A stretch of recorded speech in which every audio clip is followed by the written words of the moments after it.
Ջակարտայից մինչև Լոս Անջելես աշխարհի տասնյակ երկրներում Հայաստանի դեսպանատները սեպտեմբերի 21-ին կազմակերպել են միջոցառումներ անկախության տոնի առթիվ։ Միացյալ Նահանգների ամենահայաշատ քաղաքում հայկական հյուպատոսություն են այցելել Կալիֆոռնիայում հավատարմագրված դիվանագետներ եւ նահանգի ներկայացուցիչներ։ Միացյալ Նահանգների ու Լոս Անջելեսի զարգացման գործում հայերի դերը չափազանց մեծ է։ Իսրայելում Հայաստանի պատվավոր հյուպատոսության Երուսաղեմում կազմակերպած ընդունելությանը ներկայ էին իսրայելցի դիվանագետներ, հոգևոր առաջնորդներ։ Սեպտեմբերի 21-ին Վիեննայի Music Fair-ային սրահում էլ հնչել է հայկական երաժշտություն։ Համերգին ներկայ էին Ավստրիայում, ԵԱՀԿ-ում եւ ՄԱԿ-ում հավատարմագրված երկրների դեսպաններ։ Նույն օրը Վատիկանում Հայաստանի դեսպանությունը կազմակերպել է միջոցառում Հռոմի Սուրբ Վլասի հայ-կաթողիկե եկեղեցում։ Հայաստանի բարօրության համար Արևելյան եկեղեցիների ժողովի կառավարիչ կարդինալ Լեոնարդո Սանդրեի մատուցած պատարագին ներկայ էին Սուրբ Աթոռում հավատարմագրված դեսպաններ։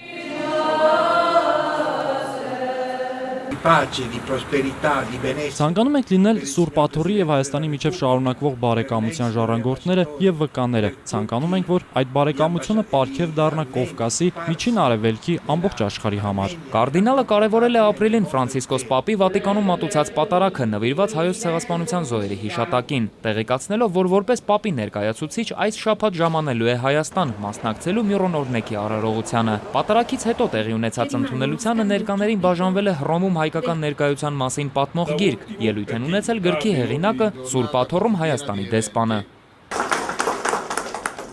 Մոսկվայի հայկական եւ ազգերի մշակույթի թանգարանում տեղի ունեցած միջոցառմանը մասնակցել է մոտ 200 մարդ։ Սանկտ Պետերբուրգի Սուրբ Կատարինե եկեղեցում էլ կայացել է աղոթք, որից հետո Ռուսաստանի ազգային գրադարանում ներկայացվել է ցուցահանդես Հայաստանի մասին։ Անկախության տոնի առիթով Հալեպում Հայաստանի գլխավոր հյուպատոսն այցելել է Հալեպի հայկական ծերանոց ու ազգային մանկատուն։ Հայաստանի անկախության տոնը նշել են նաեւ Ինդոնեզիայում եւ Վիետնամում այդ երկրների բարձրաստիճան պաշտոնյաների մասնակցությամբ։ Դավիթ Սարգսյան, ժամը լրատվական։